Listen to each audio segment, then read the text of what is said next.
Welcome to the Useful Idiot News, Episode 1, Margaret Sanger.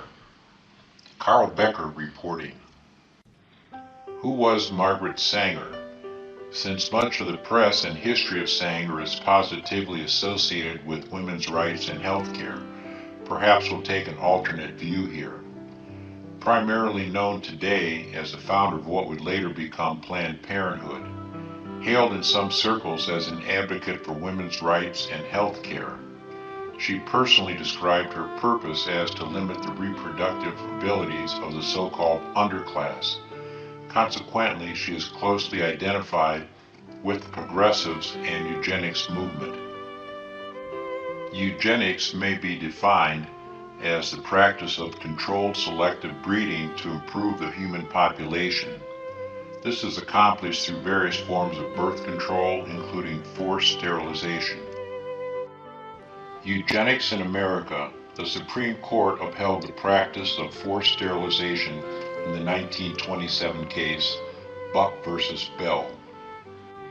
In a decision written by Justice Oliver Wendell Holmes, Jr., the court ruled that a state statute of compulsory sterilization of the unfit, including the intellectually disabled, quote, for the protection and health of the state, unquote, did not violate the due process clause of the 14th Amendment. Holmes concluded his argument by declaring that 3 generations of imbeciles are enough. Also, the Supreme Court has never expressly overturned the decision of Buck v. Bell. Progressives, eugenics, and Hitler. The progressive movement sought to improve societal conditions by empowering the higher levels of government, perhaps an early version of the deep state.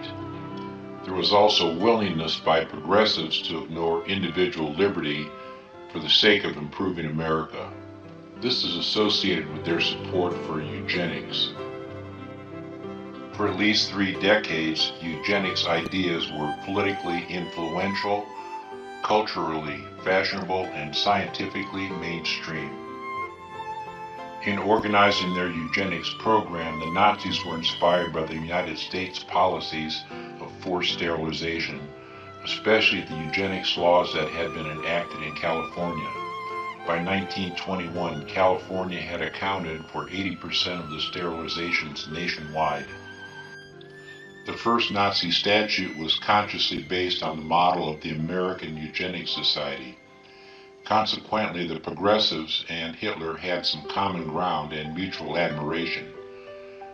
Therefore, some context to the term Nazi sympathizers. Would Sanger be a Trump supporter today? From her essay, My Way to Peace, January 1932. Open the gates of the USA to those countries whose inhabitants have the inherent talents and national characteristics desirable, eliminating entirely those countries whose subjects have already been difficult to assimilate. Margaret Sanger Tributes.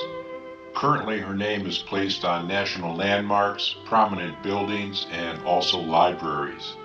Perhaps in a bit of poetic justice, it appears that the Margaret Sanger Square is located on a one-way street. And the accolades continue. Quite a bit of discussion lately about moving statues of American historical figures. Curious we never hear the name of Margaret Sanger mentioned.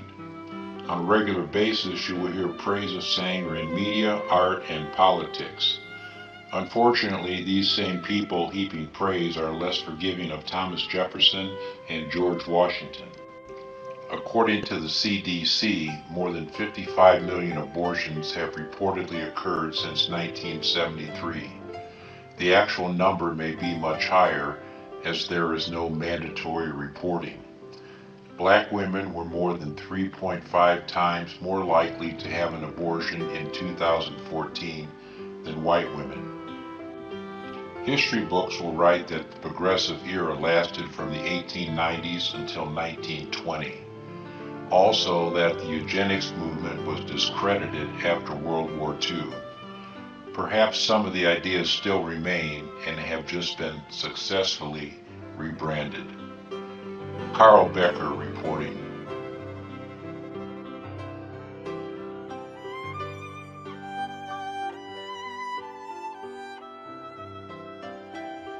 Thanks for watching. Comments always welcome.